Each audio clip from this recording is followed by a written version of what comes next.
What is going on, guys? It's Electric Viper here, and today I'm going to be talking about what's going on with the Memphis Grizzlies. So, for those of you who don't know what happened, Marc Gasol was benched during the final quarter, or for part of the final quarter against the Brooklyn Nets on Sunday during Coach Dave Fizdale's final game because he was fired right after the game. And this is kind of surprising. Memphis was off to a kind of good start, and then they went on now they're on this giant losing streak. So I don't really know what's wrong with them, but seemingly Marc Gasol might be on the trade block.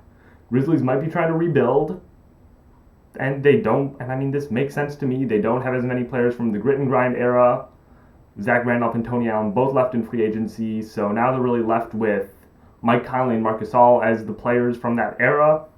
Mike Conley is hurt though, and there's no expected timetable for when he's gonna come back. So as for right now, it looks like they're stuck with Mario Chalmers at point guard, and the rest of the lineup isn't that good either. They have guys like Chandler Parsons, Tyreek Evans, JaMychal Green, James Ennis, Ben McLemore, who, I mean, yeah, they're NBA players, so of course they're good at basketball, but from the kind of players you want on your team, these are the guys who are more considered draft busts. I mean, or at least some of them. Guys like Tyreek Evans, Ben McLemore, both Sacramento Kings, guys who looked good for a little bit, but now are going around the league. So I really don't know what they're doing, but I personally think they're going to be going into a rebuild mode.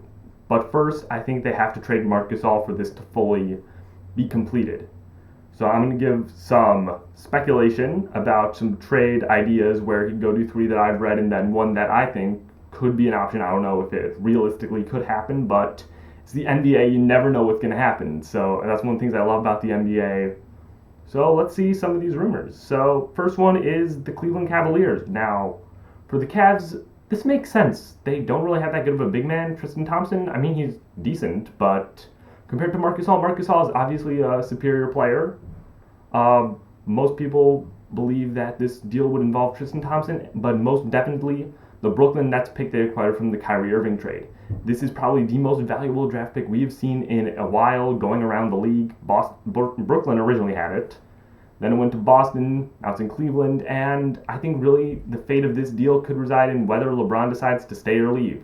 If he decides to leave, I think they're going to keep the draft pick and probably draft a guy who they think could soften the blow of losing LeBron James, which that's saying a lot, trying to soften the blow of losing LeBron James, but any little bit helps. But if LeBron is going to stay, I definitely think they trade this pick for a guy who can help them be a contender, beat the Warriors or the Celtics, depending on how the Celtics are looking at this point. So I think this could be a good idea, but to me it really all resides in whether LeBron is going to stay or leave, which I don't think anyone really knows yet. Next idea, staying in the Eastern Conference, all of these are in the Eastern Conference, by the way, are Boston Celtics for potentially Al Horford and any combination, in my opinion, Jaylen Brown, Jason Tatum, Marcus Smart, or Terry Rozier. Now, because Al Horford is a center, Marc Gasol is also a center, so that's kind of a center swap. So, I mean, from that point it makes sense. But because the Grizzlies may be going into a rebuild, it would definitely be nice for them to get some young players, guys like Jaylen Brown, Jason Tatum. I don't know if the Celtics would be willing to give those guys up, though. They have been playing really well this season, but I mean, probably Jaylen Brown is going to be going into more of a backup role following when Gordon Hayward's healthy, but for this season at least, I think they are probably going to want to keep them. Maybe a guy like Marcus Smart or Terry Rozier could be sent to Memphis as a part of this deal with Al Horford because of Mike Conley's injury history, having an insanely high-paid player who really no team's going to want to take on that contract knowing his injury history. So having a pretty good backup guard who I personally think Marcus Smart is better than Mario Chalmers at this moment. So I think that this trade could make sense. It has its upsides, but it would also have its downsides for what Memphis could potentially demand for Gasol. Another idea is the Toronto Raptors for Jonas Valanciunas and any combination of one of their young players, including Lucas Nogueira, Jakob Poeltl, Fred VanVleet, DeLon Wright, Pascal Siakam. Any combination of those guys with most likely Jonas Valanciunas could be sent to Memphis because, once again, looking for some young guys. I don't think this is a good idea, though, for the Raptors because Gasol is going to be turning 33 pretty soon, so he's going to be exiting his prime, and Jonas Valanciunas is still pretty young. He's only going to be entering his prime pretty soon, so realistically, that doesn't make that much sense. If you're giving up pretty good center who's just going to be entering his prime for a guy who just got out of his, that's not a good choice. And a lot of the young players on Toronto have been really good. Guys like Siakam and Pirtle have been very good. So I personally think Toronto is going to want to keep their young bench. That's my personal opinion on it, but I don't know what they're going to do. Masai Ujiri has worked magic in the past with trades. I mean, he was the guy behind the Carmelo Anthony trade, and just I don't know what Masai Ujiri can do, but it's going to be interesting to see if that has some potential behind it.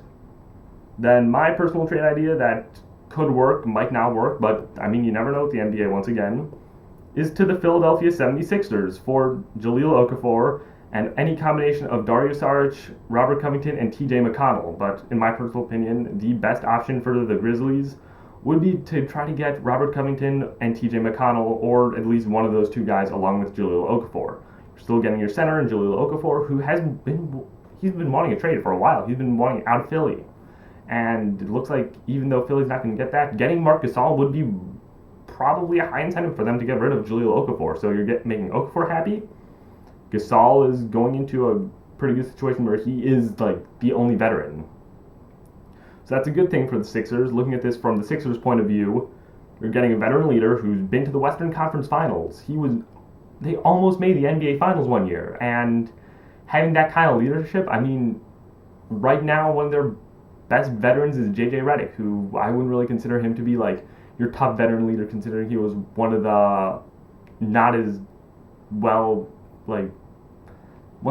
good options on the Clippers. I mean, you had Chris Paul, Blake Griffin, DeAndre Jordan. They're all top three. He was more of like a secondary option kind of guy, where like you don't have those guys, go to JJ Redick for an open three. I don't really think that's the kind of qualities, like not qualities, but having him as your best veteran leader, I don't think is the best decision. And having a guy like Marc Gasol could really help them. It would also be nice to have a backup for Joel Embiid if he gets injured again, or just minutes restrictions that he might still be on or might have to be back on if he keeps on getting injured. That would be useful for the Sixers, so their center position isn't always just not that good, and would also give someone who like can mentor Joel Embiid. That's a big thing with a young player. They are a very, very young team. Not that many mentors on that team, especially being able to mentor your young player with All-Star Defensive Player of the Year, guy who's made it to the Western Conference Finals. That's something you're going to want in a mentor for a guy who people are saying is the best center in the league in a couple years. And I personally believe that Joel Embiid, if he stays healthy, can be one of the best centers in the league pretty soon. So I personally think that could happen. I don't know. It's the NBA. You never know. Those are my thoughts on who Marc Gasol could go to. I don't really know what all is going on behind the scenes, if the Grizzlies are actually open to trading him. I've heard reports that they've declined offers recently, but it's the NBA. Once again, you never know. So who do you think Marc Gasol will go to if he is traded? Please subscribe if you're new, like the video if you enjoyed, and comment where you think he's going to go. Your thoughts on this situation, I want to hear your feedback. So thank you guys for watching, and I'll see you in the next video.